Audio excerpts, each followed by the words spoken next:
Rikthehemi së bashku në transmetim të drejt për drejt, ndërsa jemi e theksoj dhe njërë tjetër në ditën e 27 të protestës, pamjet e të cilës do t'i keni për gjatë gjithë kohës në ekran. Prej disa ditësh tani fal një publikimi që është për të përgëzuar nga Citizens Pikal të një libri që tashmë është bërë i famshëm në Shqipëri, po analizohet ai detaj pas detaj me titullin The Albania Files. Po dalin në pa dhe po vjen paralelisht me kërkesat në shesh për para kryeministrisë për dorëheqje dhe për një sër pikash të tjera të rëndësishme dhe që flasin, janë dhe dëshmi, janë dhe denoncimi, gjitha asaj që ka ndodhur këto vite, sidomos për sa i përket betonizimit, vijnë detaje që lidhen pikërisht me këtë çështje, me betonizimin dhe me atë që kryeministri Rama në vite i ka quajtur miqtë e tij. E kam fjalën këtu për arkitektët e huaj, të cilët vetë ata, ju do ta ndiqni tani edhe në intervistën që unë do të kem, rrëfejnë se çfarë ka ndodhur e si ka ndodhur në fakt e gjitha kjo.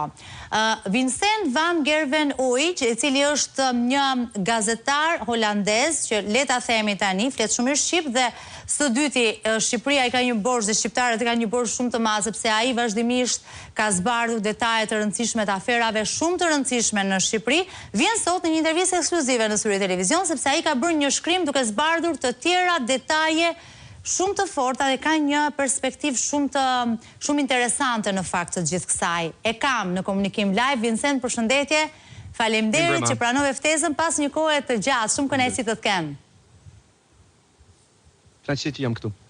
Ne do të përpiqemi së bashku që të përcjellim, unë po them të paktën pjesën më të madhe të asaj që ti analizon të shkrimi ytë, sepse është shumë i detajuar ai shkrim, një shkrim i publikuar fillimisht tek Exit Pikal.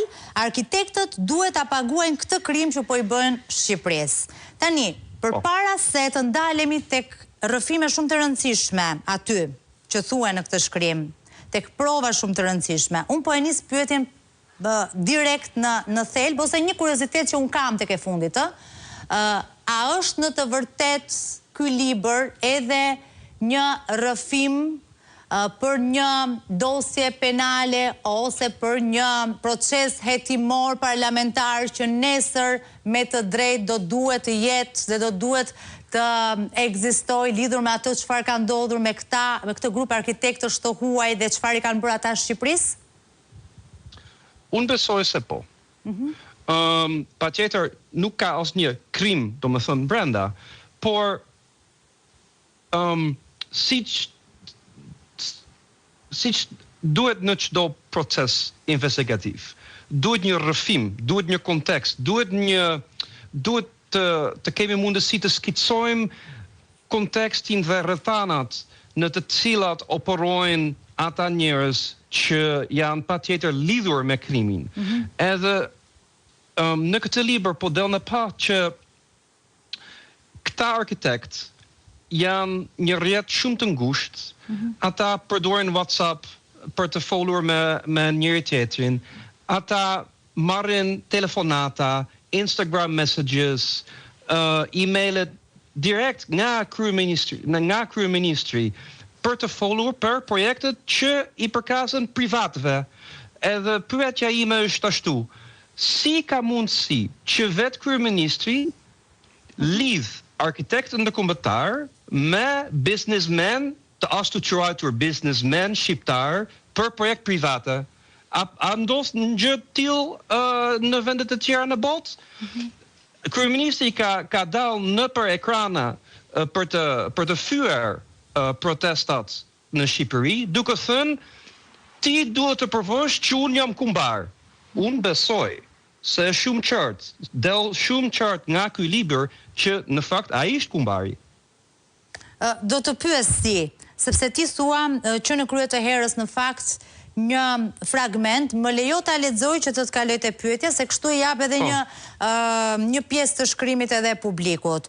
Arkitektët yje thua ti, në thonjza si Vini Mas, Bjarke Ingel, Stefano Boeri, publiku shqiptar i ka dëgjuar këta, të paktën nëse është ndalur tek ato denoncime që janë bërë në syri televizion, nga opozita shqiptare, nga ato pak zëra kritik në Shqipëri.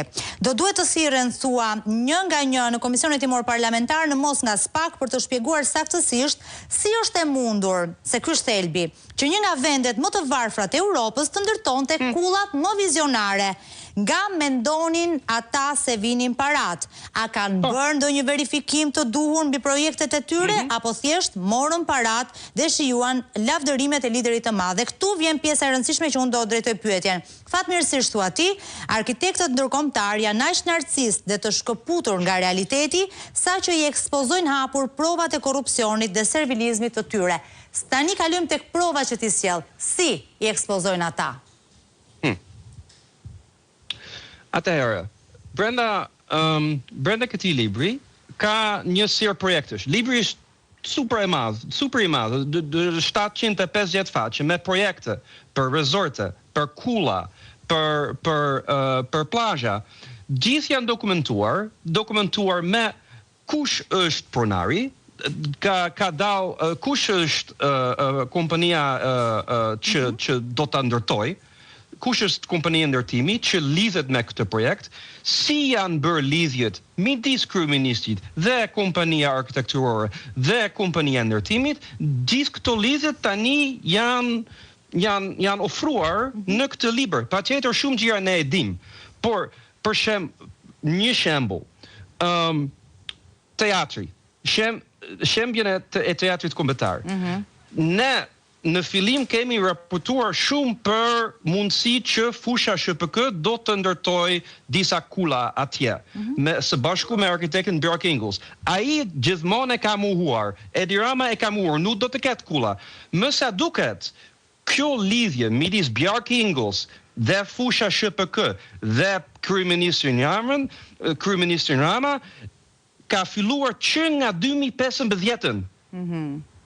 Që nga 2015 është lindur kjo ide për të rrëzuar teatrin kombëtar.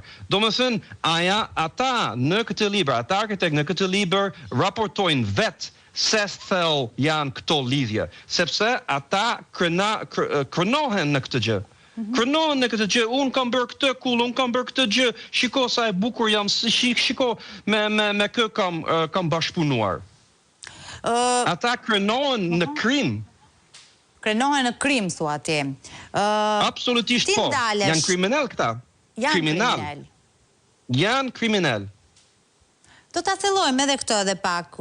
Një nga elementet që përmend ti që në krye të herës, ti flet për shembull, e nis me një studio me belgët e 51 në 4E, të cilët thua ti kanë realizuar edhe kopertinën. Dhe këtu ti ndalesh dhe thua se kjo është ajo që ti po thua dhe tani në fakt, si në të vërtet kanë fshehur, pra kryeministri Rama nuk ka bërë transparencë, ka fshehur edhe vepra të caktuara, të cilat ti ndalesh për shembull dhe flet edhe për projektim mëngjes, po duhet ta përmend, të varrit të pronarit të ndjerë të një televizioni, të Top Channel.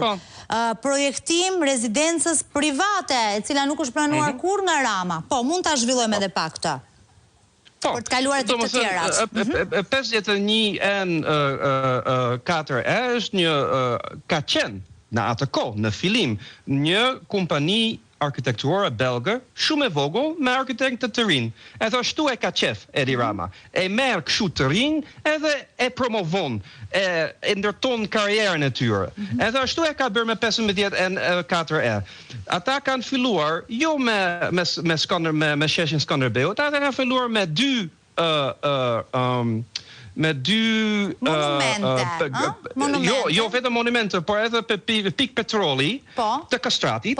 Domethënë, kemi edhe këto lidhje me shefset Kastratin, edhe me atë monument për Driton Hoxhën.